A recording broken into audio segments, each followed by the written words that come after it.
Homeless people not allowed in Chico's pallet shelter may be moved to 3 alternate sites as early as next week. Action News Now reporter Ryan Ketchum is live at one of those locations off Eaton and Cohasset Road. So Ryan, how long can people camp there?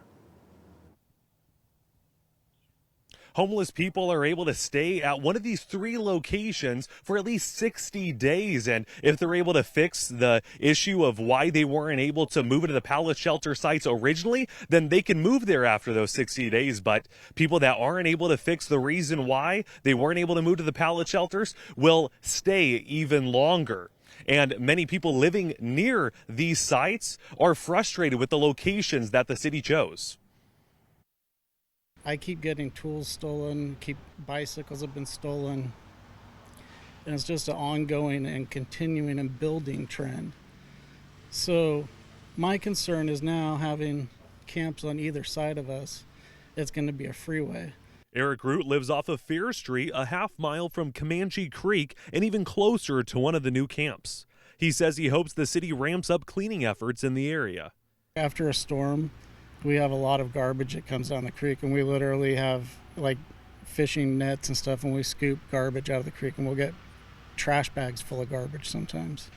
And it's coming down from the camps that are upstream. The homeless people moving to these sites are not let into the pallet shelters for having too many dogs, too big of a family, special needs, or even a criminal history.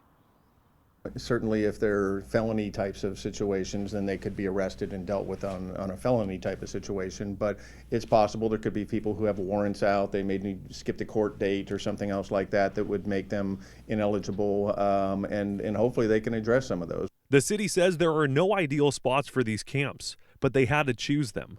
So we wanted it to be on city-owned land, and we have to do something. And so we looked at a variety of city-owned places, and there's also some requirements within the settlement agreement. It has to be within a half a mile of food. It has to be within a half a mile of transportation. And then just and so there's a limited number of those kinds of sites. 2 of the sites will be around 1 acre, including this one off of Eden Road and Cohasset, and the one off of Humboldt and Bruce Roads will be 2 acres in size. I asked the city specifically if there is an exact number of people that are not able to move into the pallet shelter sites that they'll be bringing to these locations, but it tells me that there is not an exact number. It continually changes as they go out and meet with new encampments, and there's only a small handful, though, that they could actually tell me that are ready to go. Reporting live in Chico, I'm Ryan Ketchum. Action News Now, coverage you can count on.